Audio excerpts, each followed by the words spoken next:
You're listening to the Digital Deep Dive, where we tackle the newest trends, strategies, and pain points shaping growth across the digital landscape.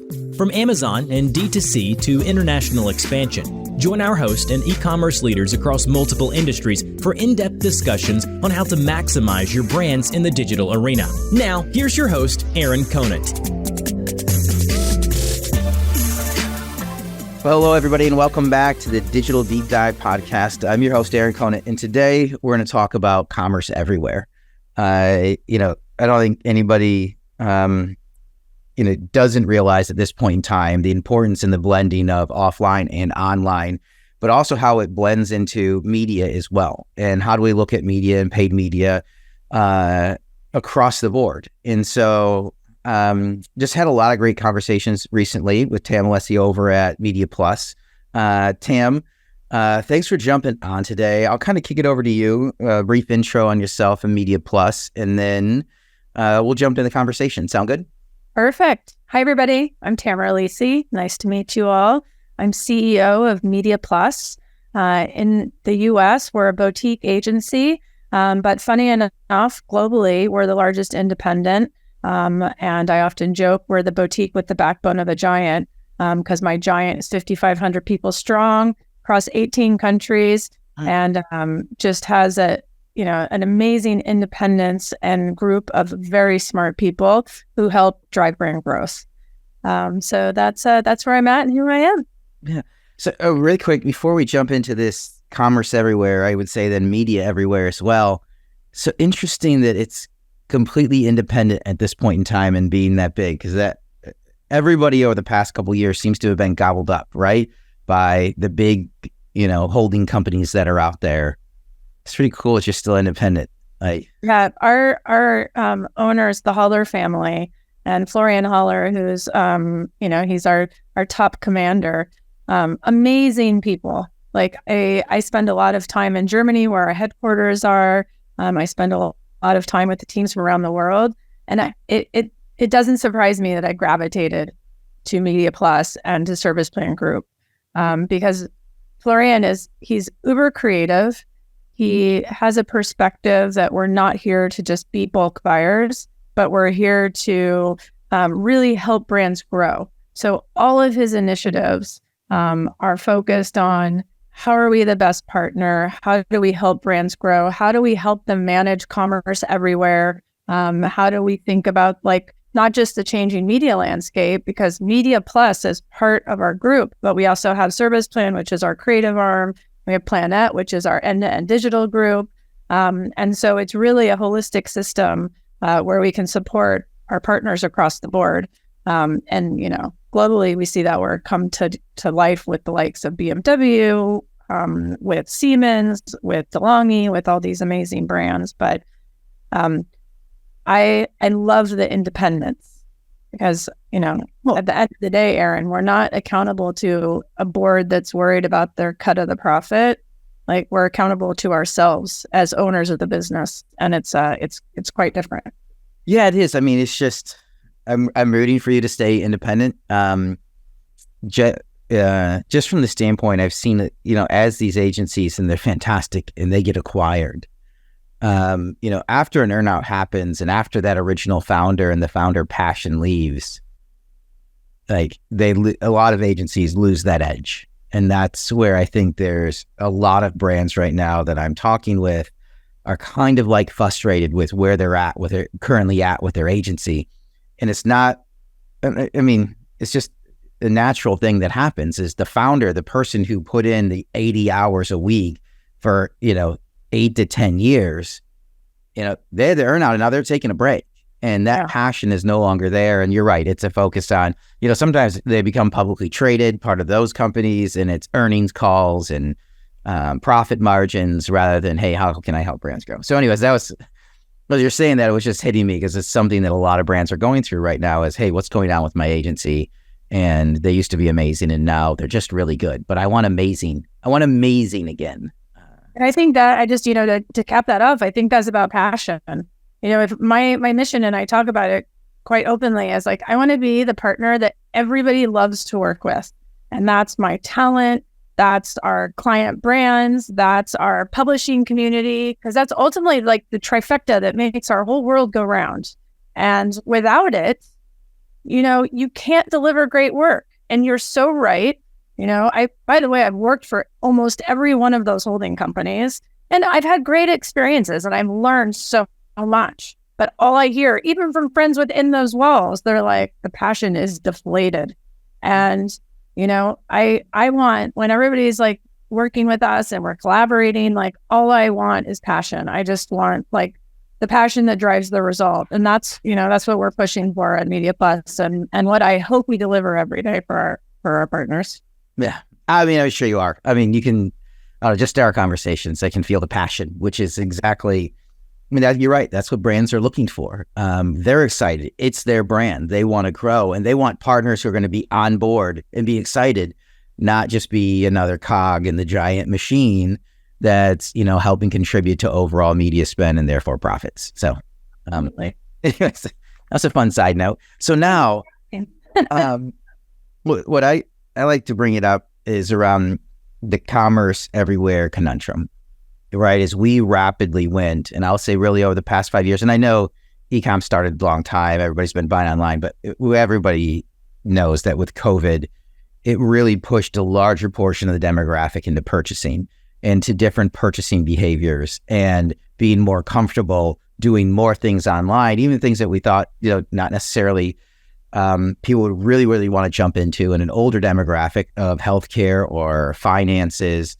And so across the board, everybody's dealing with this. And now we're at a point where people, in some cases, really want to buy in store. In some cases, really want to buy online. Sometimes they want to see it in the store and buy online, or see it online and buy it in the store.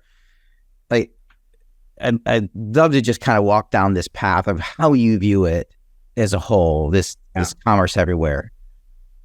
It's interesting. All of our clients have retail that's both online as well as within a retail footprint.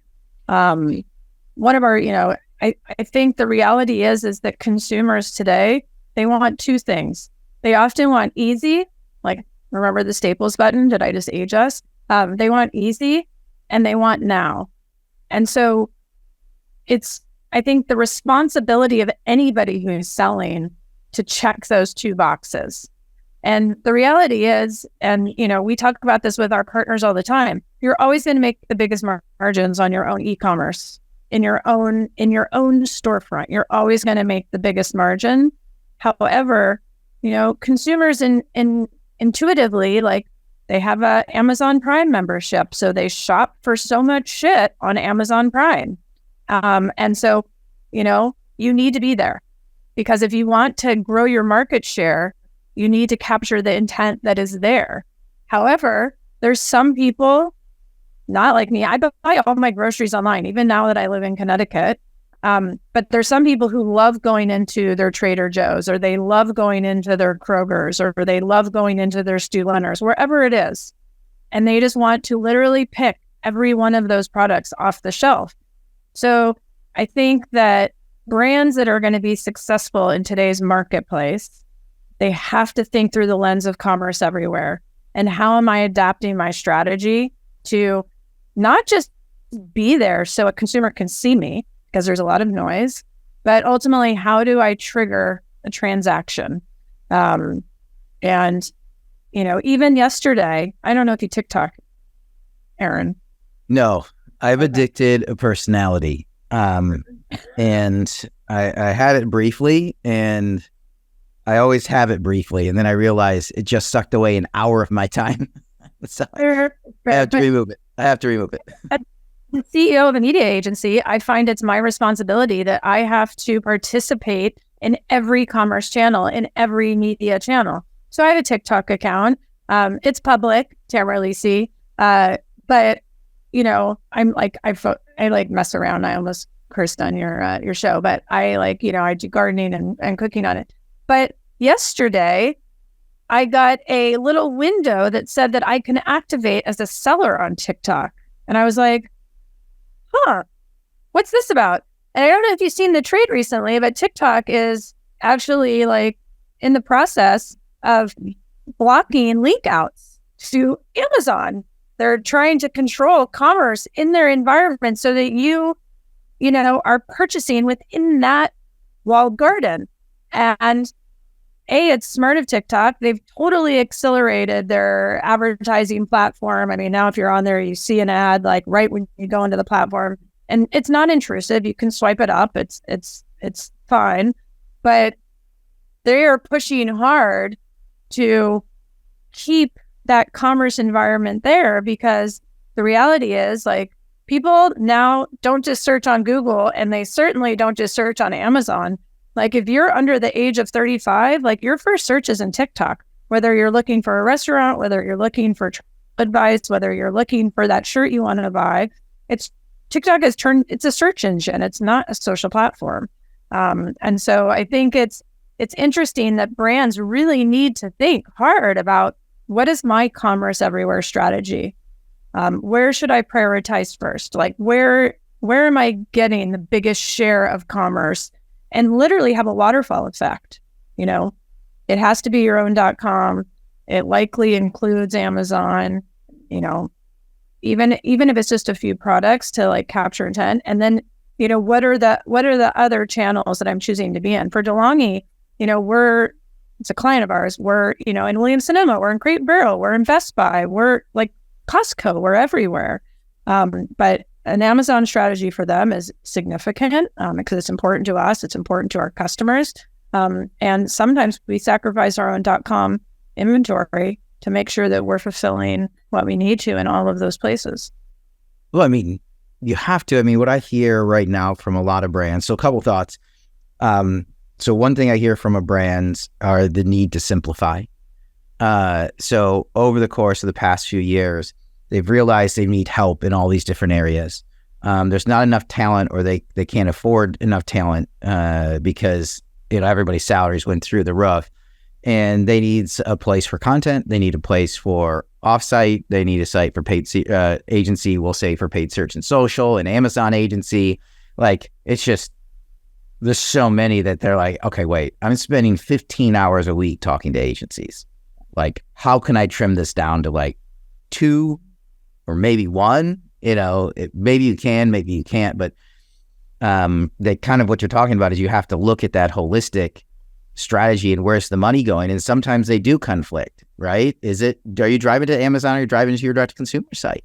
And where you get to an agencies that can handle both, they significantly are going to have an advantage over the coming years, because people, as we look at overall profitability, which they are more and more on a unit by unit basis, they want to send it to the platform that's going to make the most money. And that's where they're going to drive the majority of the paid media. And we all know, like with Amazon, that goes back and forth, right? Based on shipping rates, your direct to consumer site could go back and forth on certain products. Yeah. And so that's interesting. But the other one is just anyways, I'll pause there. I don't know if you have thoughts on that, but then I want to just go back to TikTok quickly. Yeah, no, first of all, you're right, like on the money. There was a point in my career that I pivoted. I thought, oh my God, if I'm going to really ever be in this role, I need to leave the agency world and get behind, the client curtain. And so I went over to Birchbox as head of marketing. And that year of my life, I often talk about it as my working MBA, was the best year because, one, Birchbox was kind of like one of the first D2C brands, like direct to consumer brands that like created this subscription box and like, had this whole model. But they got on that flywheel, where the Google, the Meta flywheel, where, we're delivering great results until we're not. Mm-hmm. And so they brought me in at a point where we had to think about, well, how do we tackle, this? How do we ensure that we don't just have to give away product to make money? And it taught me so much. It taught me about like lifetime value. It taught me about like, how to deliver positive CAC. Like it taught me all of these things that my clients weren't necessarily talking to me as an agency partner, not because they didn't trust me, but because that was in their world, in their mind. So now when we're helping brands think about how do you tackle commerce everywhere, we're not just talking about media metrics. We're not talking about impressions, clicks, and click-through rate. I mean, of course, we talk about those things, but we're talking about what is your profitability goal? What is your share of market goal? Like, what are your targets in terms of like lifetime value? Like all of these things that are super important, because you can't have one without the other. And you can't fix that flywheel if you're not including your partners in the discussion about like your business results. And so I think we take a very different approach, because we really, if one of my clients was sitting here on the call with us, I think they would tell you, like, we're truly like business partners. We're not just media buyers. And I think, when we talk about how do you solve for a commerce like everywhere, need, it's having a business partner at the table with you, not just thinking about, oh, how am I going to spend your money? Yeah, I think that it's the change the way of, how people need to view their agency as a whole. And I totally agree. I mean, it is different than it's been in the past few years, right? It used to be acquisition at all costs, including no profit margin, right? Or negative profit margin, right? We've seen companies explode, right? Because they're actually taping $10 to everything they ship out the door, right? It's like standing outside the door saying, hey, here's $110 to go buy a $100 pair of shoes. Yeah. But it works in an environment short term that's an investment driven, easy money environment. Yeah. But the long term play, the profitability, if you have that in, but if you have that in your business plan, but at this point in time, it's a different environment than it was 2, 3, 4 years ago. And amazing way. Yeah, profitability is what everybody's looking at. I mean, we looked at what even Amazon's totally focused on profitability now, even on the 1P side. The other thing that I wanted to bring up was just in regards to TikTok, which is like really interesting that you're saying that it's a search engine, because, and I totally agree. But it's this idea that a lot of brands view TikTok and a lot of organizations as just a social media play. It's just a bunch of, different clicks, just putting little micro reels of their own, little silly antics out there. And that's not it anymore, right? It started off that way, right? But it's not anymore. And the TikTok that we saw a year ago is different than the TikTok we see today. And it's going to be different than the one we see a year from now. And that constant not a year from now, a month from now. Like the rate in which TikTok's platform evolves is insane. And it's funny, for me, it started kind of just as, curiosity. Again, like as a CEO, when my clients ask me, well, should I be there? If I'm not there, how do I give them the answer, right? So, and I have a 12-year-old, so the last thing I want her to do is like doom scrolling on TikTok. Like, and that's what a 12-year-old does. They absolutely that's their mindset. But for brands, it's do I jump in and play? Because we actually have a travel client that we work with. We strategically advise them on kind of their approach to how they're tackling media and growth. And, they were like, God, a lot of our, partners want us to be on TikTok. They want us advertising there. And I'm like, you actually don't need to be yet, because there's so many people on this platform talking about you organically in a positive way. That's your best voice in this environment right now. You should be prioritizing your first dollar in search when, like in the Google environment, when people are seeking, like, where do I need to stay on this vacation? You should be investing your second dollar. So we actually have literally a waterfall calculator where we help brands look at, where's my revenue? Where's the sales coming in from? Where's my profit margin? And we have an entire waterfall calculator that we've created to help them identify how they really prioritize. Because the reality is, if a brand is, P&G and spending billions of dollars, like, they have a much different approach. They just want reach. They want to be top of mind every time somebody's shopping for one of their products. But when you have a smaller brand, a D2C brand that has $500,000 for a year to spend in advertising, and that can make or break whether they get their next round of funding, like, you need to be really strategic on where that first dollar goes and how you're additive. And I think that that's the most important part of like how you tackle commerce everywhere, because only 10% of brands are like the P&Gs of the world. 90% of brands are having to constrict their marketing budgets. Like they're still dealing with the reels of, frankly, like supply and demand that is a after effect of COVID. Like everybody hasn't caught up. And so, there's 50% of brands that spend less than $10 million in advertising a year. And frankly, there's even a bigger group that only has, $2 million or less to spend. So how do you help those brands, be super smart and super focused with that investment? So, and I know you and I both talk about like brand formance, I think is how we would say it these days. But how do you help brands understand, like, let's make sure we're fueling your flywheels so that you're getting the results you need. But what are you going to invest to actually keep fueling that performance? Because the performance, if you just do performance, it peters out, it like goes away. So you have to have a system, you have yin and yang that fuels the top while keeping consumers purchasing on the bottom. Yeah, I mean, but what's that balance then? Like when you engage like with a new brand, what is there an audit? Like as people sit back, like one of the purpose of this podcast, what I love to capture is these little nuggets that people can take away and they can go through and say, okay, if I do these 5 steps, I at least understand, maybe it's 3 steps, at least I understand my brand a little better coming out of this. So what, is there like an audit that you do? Is there things that you walk through? Is it a complete brand evaluation? Oh my God, I love that you asked me that question, because I actually don't think in all of our conversations we've ever talked about this. So there is. I need to TM it. We call it the 3 C's, and it's an understanding audit. It starts with curiosity. It starts with understanding, and it's about, understanding the category that we're talking about. It's a deep dive into the consumer. Who are they? What are they about? What gets them? Like, what are their trigger points? Like, how do you, like, what's the lens you need to look through for that consumer?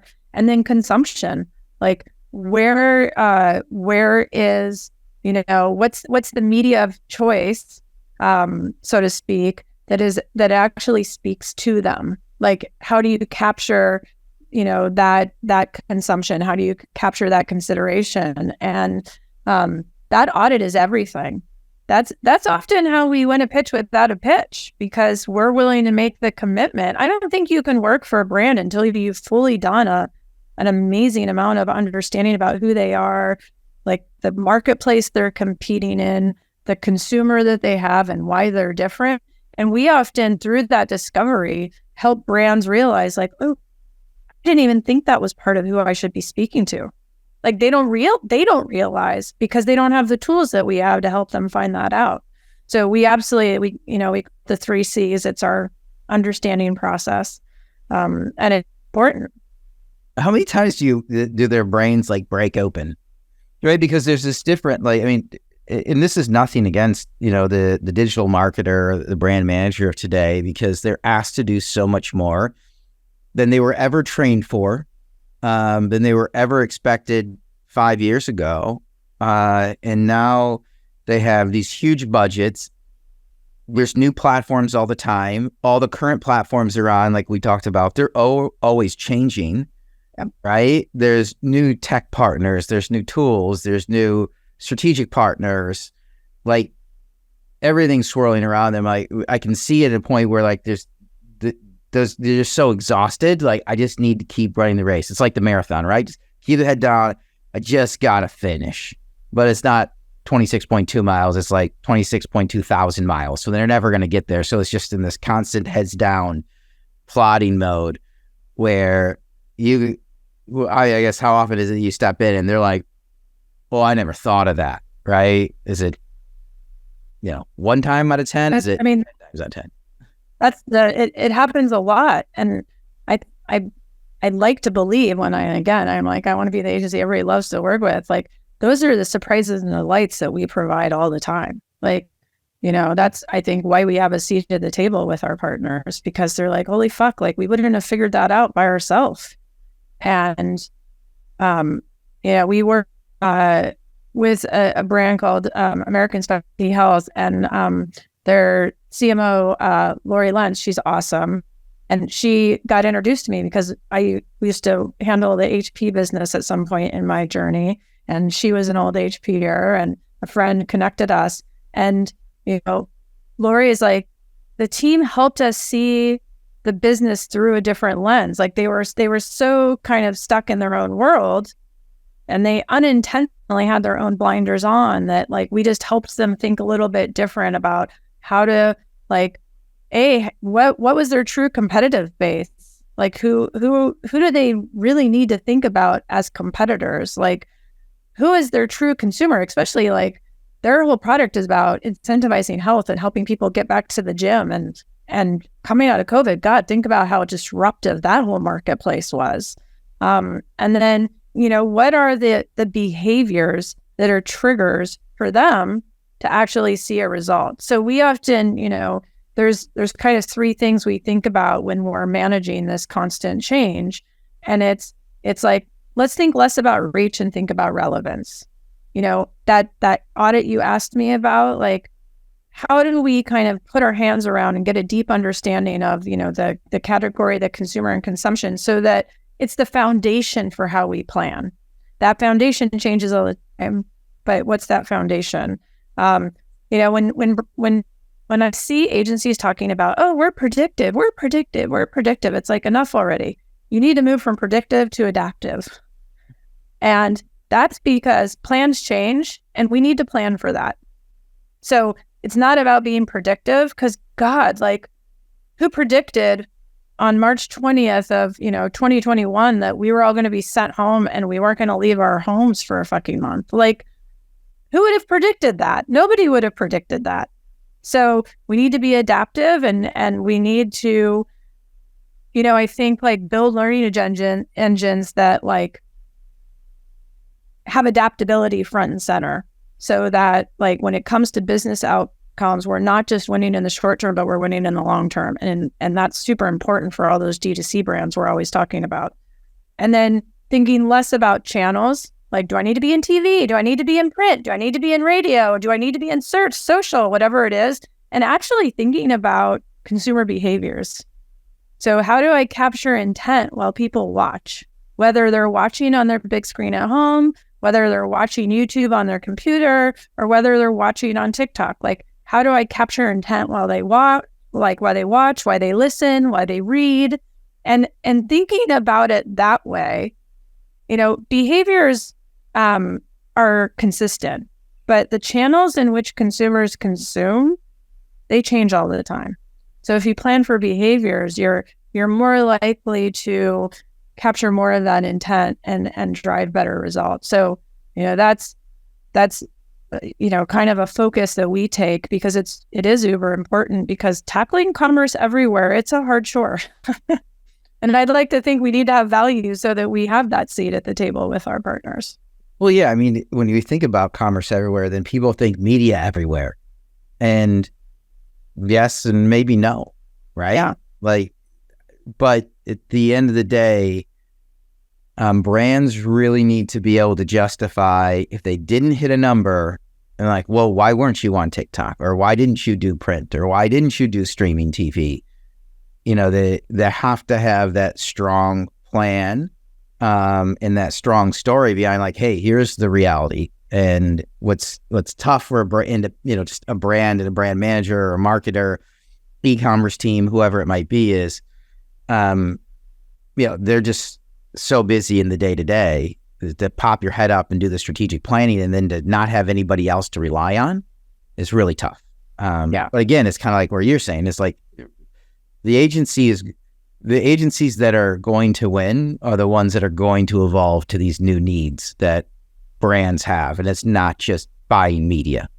Yeah. Right. It's not just performance marketing. I mean, we've had this conversation, like people say performance marketing and they just kind of blanket out there for all paid media. And no. It's I mean, sad to say, they're kind of right. Like, but it's this, you know, I think in a way everything is performance, even brand. And the reason that is because customers don't differentiate. Like, you know, we might have a brand ad for a client that's running on air or running in out of home or wherever it might be. And then we might have performance ads that are, you know, running on Meta. And we have brand ads running on Meta too. But in the end of the day, Erin, if you see one of those ads, you're not thinking, oh, is that a performance ad or is that a brand ad? Like, as a consumer, you see a product, if the ad is done well, that you're like, I want to fucking buy that. Or you're like, not interested. But like, the goal of advertising is to pique a consumer's curiosity. And so they ultimately do consider you as a purchase, and that you do motivate them to want that. You know, DeLonghi is a client of mine, and if you don't know what they do, they make really beautiful coffee machines that have, I literally can't buy a Starbucks coffee anymore because it just tastes like garbage compared to like having this bean to cup experience that I have with my machine. And it's, you know, advertising is important, but we often talk about, like, at the table, where like it's experiencing the product that is what makes it truly a must buy.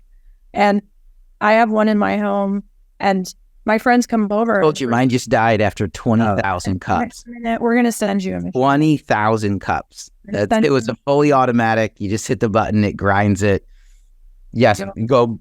I'm always saying, yeah, I totally agree. You can't go to the you have this cup and you're like, wow. And my clients gave me like this sheet of codes. They're like, Tam, you've sold more of our machines by just having friends in here because it's experiencing it. But our advertising is out there reminding them and helping people see.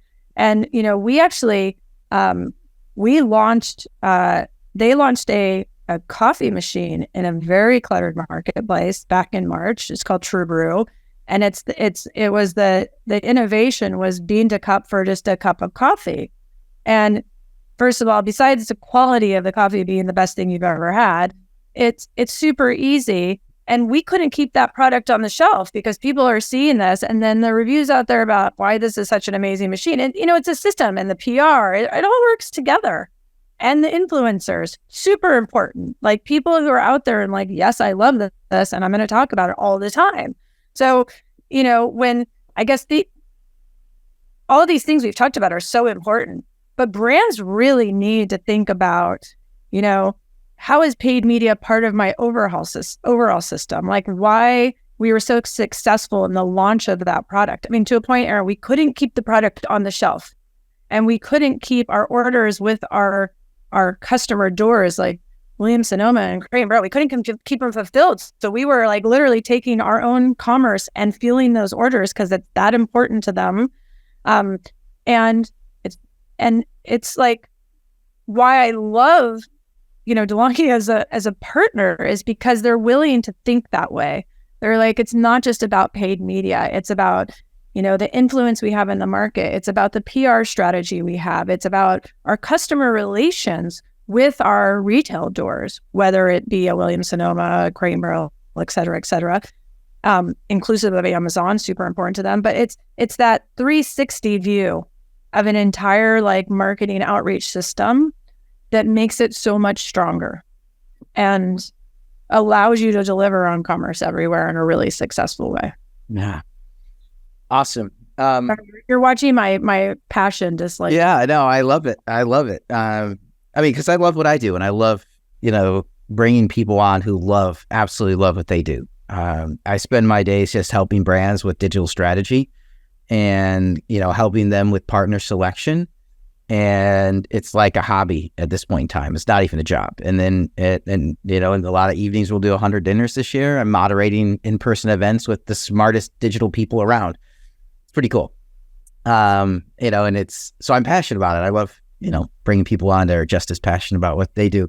I've been picking your brain for a while. Any questions you have for me, or any like other things that we didn't get to that you're like, hey, like, I really thought this was going to come up?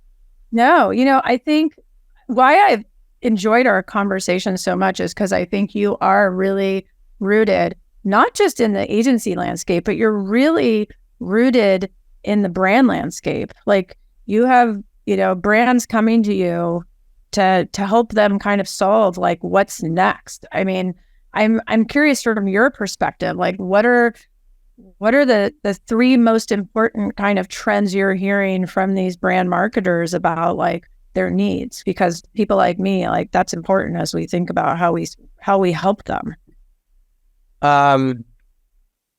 Number one right now is probably staffing.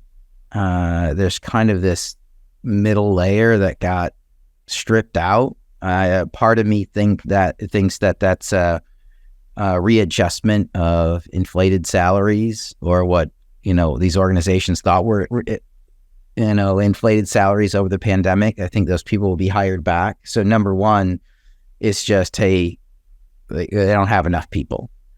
The next one, so again, how do you find the right partner, right? How do you find somebody that's going to do more than just buy media for you, but provide insights? The other thing is just the performance of all of it and the metrics and KPIs that they need to report back. So that included in there is then education of the executive team of what KPIs need to be looked at. And executive teams have been focused on just straight up ROAS because it's the easiest to understand, even though it's not the best metric. It's a metric. It's just not the one that you need to completely rely on across the board. Just straight up return on ad spend, like, is not a way to look at it.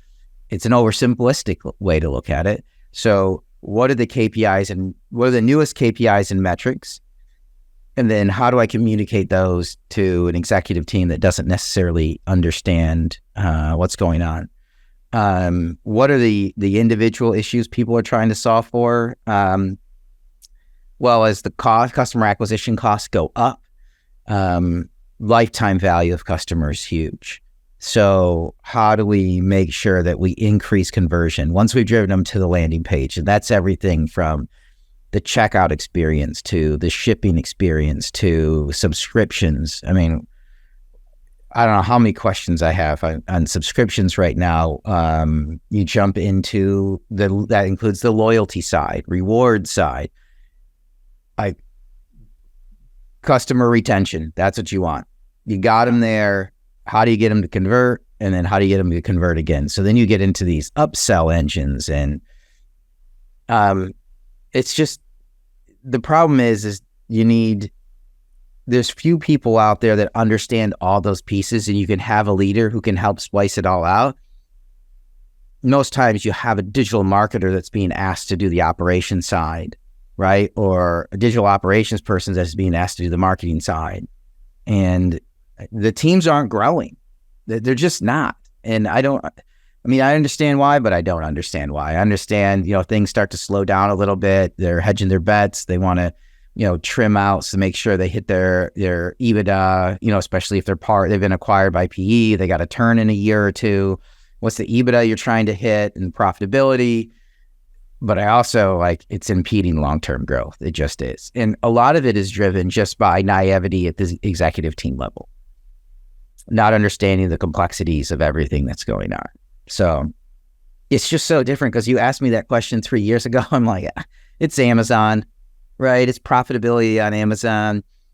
Should I use the new DSP platform? It was very, very, what seemed like it was hard at the time is super, super simplistic now. And the whole game's higher, and it's just so much harder than it used to be. And so, yeah, now it's funny because right now we're hitting going into Q4. So also now we're entering the busiest time of the year, and everybody's asked for, FY24 numbers. So we don't even know how the busiest time of the year is going to perform, and you want me to predict next year? And predictors, this is why I talk it needs to be adaptive versus predictive. The predictors are like a roller fucking coaster. What everybody's saying, whether it's Magna or Group M or whoever it is in terms of spend, it's up and down and up and down. it's like you can't predict that. You don't know.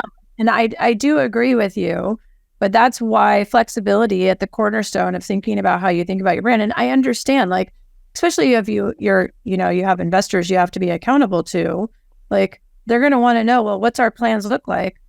It's important to lay down plans, but be like, look, these need to be adaptive, because guess what? The marketplace might not be what it was like pre-COVID again. Like it's also hilarious when you have the brands and just hearing this and just living this actually is like, what is FY24 going to look like? And suppose you're a $2 million business. We'll go really easy. You're a $2 million business this year. Like, I don't know, I'll do 2.5. That's not good enough. All right, 2.7. Like, all the data shows 2.5, but you want 2.7? Not good enough. I don't know, 3. Go way too much. You go back. Just give me the number. Like, I'm going to work my butt off. The team's going to work their butt off. And if we can do 5, we'll do 5. But all the trends are showing 2.5. They're like, 3 is good. Okay. It's just a number at that point in time. And so those are some of the other things that are going on right now. Like, just give me a number. Just give it to me, because I don't want to go, you already have it in your mind. Just write it down. And I'll sign off on it. Are there things you're like excited about? I mean, I see we're getting close to the end of time, but I always like to ask people, like, hey, are there things that you're excited about or new things that are popping up? Oh, God. So the thing I love most about what I do is that it does change all the time. Like, that makes it fun. I am not bored ever. Like, every single audit we do, every single brand we start an engagement with, every conversation we have, it literally is different. And I actually think being like, what excites me most is when people are curious and they lean into that change, because there's nothing worse than a marketer who thinks they should be doing the same thing today that they were doing a year ago or even 6 months ago. Like, the marketplace is changing, how consumers transact is changing. Like, the most special thing about what we do is that it's constantly evolving. And so it just makes it so fun. I am keeping a pulse on all this stuff with TikTok, because, I'm going to probably, like, after this post, I'm going to get some reach out from some people I know in the business that, about privacy and all those things, and be like, how can you be talking about that platform like that? Like, privacy, blah, blah, blah. And I'm like, well, but Google does the same thing, and Facebook does the same thing, and, like, fucking site A, B, and C do the same thing. Like, they all do the same thing. So I think it's our job as, consultants, because ultimately, like, that's who we are to all of our partners, is to have an open mind and help them make the best decision with the facts, like the facts today. So what I'm most excited about in, like, what's going on is that we are always evolving and changing, and the openness of marketers to have, like, that realization too. Because I have worked with brands, and it's like, 60% of our budget needs to be in TV, and 20% needs to be in print, and 10% needs to be in out of home, and then the rest you can do that digital shit. Like, I've had those conversations, and there's nothing worse than kind of what I call, like, blind dictation, or the chairman, like, perspective, which is like, this is how I've always done it, so I'm going to fucking keep doing it this way. Yeah. I think, what excites me most is all the change, because that's what keeps this interesting. And that's why I do what I do. And I hope, like, everybody who works and collaborates with me, like, they feel the same. Like, that's what I want them to feel. Yeah. Awesome. Well, Tam, this has been a blast, and I'm sure we'll put together another one. But with that, we're getting right here to time. And so we're going to wrap up this episode of the Digital Deep Dive. Thanks, everybody, for listening in. Thanks again, Tam. We'll see you. Have a meeting.